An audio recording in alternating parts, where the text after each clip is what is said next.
जो पारदर्शिता का दावा तो करती है लेकिन सवालों से आंखें चुरा लेती है।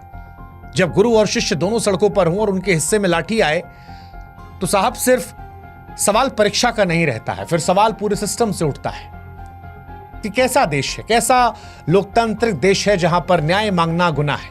क्योंकि जब शिक्षक और छात्र दोनों इंसाफ की मांग करते लहूलुहान हो तो लड़ाई सिर्फ उनकी नहीं होती है, लड़ाई पूरे समाज की होती है। और आज इसीलिए एसएससी सीजीएल विवाद पर जब उम्मीदें टूटी तो हमें लगा कि आइए इनका साथ दे एक बेहतर भविष्य के लिए।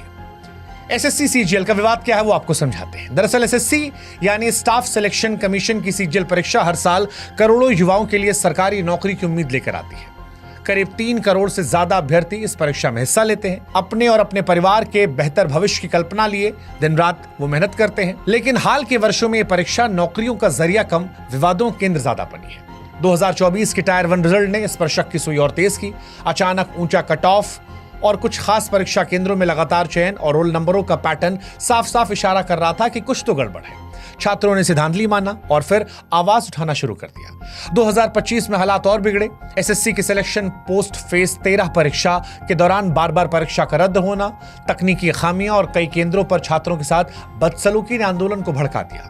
हजारों अभ्यर्थियों और शिक्षक दिल्ली चलो आंदोलन के तहत दिल्ली के जंतर मंतर और कई और इलाकों पर प्रदर्शन करने पहुंचे, न्याय की मांग कर रहे थे। लेकिन इस न्याय की मांग के बीच में इन्हें लाठियां, गिरफ्तारी और इनके गुरुओं की पिटाई को देखना पड़ा। जो शिक्षक अपने छात्रों को देश के निर्माण की राह दिखा रहे थे आज लहूलुहान थे। जो शिक्षक जो किसी समाज की नींव होते हैं अपने ही छात्रों के लिए सड़क पर जब उतरने को मजबूर हो गए तो यह समझ में हमें भी आ रहा था कि सिर्फ परीक्षा नहीं, लोकतंत्र की आत्मा घायल हो रही है। और नीतू मैम, अभिनय शर्मा या भोला यादव, आदित्य रंजन, ये आज सिर्फ एक कोचिंग सेंटर के शिक्षकों के नाम नहीं थे, ये उस आवाज का प्रतीक थे जो छात्रों की उम्मीदों के लिए आज सामने आए थे।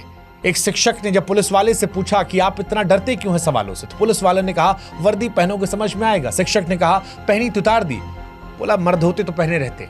इस तरह के शब्दों का चयन शिक्षक को लेकर मर्दानगी का जिक्र करना, समझ नहीं आ रहा था कि किसे बचाया जा रहा है, किसे छिपाया जा रहा है, क्योंकि हक की बात करना कहां से गलत हो जाता है। वो पुलिस वाला भी जो नौकरी कर रहा है उसे भी किसी ने पढ़ाया होगा। और क्या बात रखने के लिए डंडा पड़ेगा?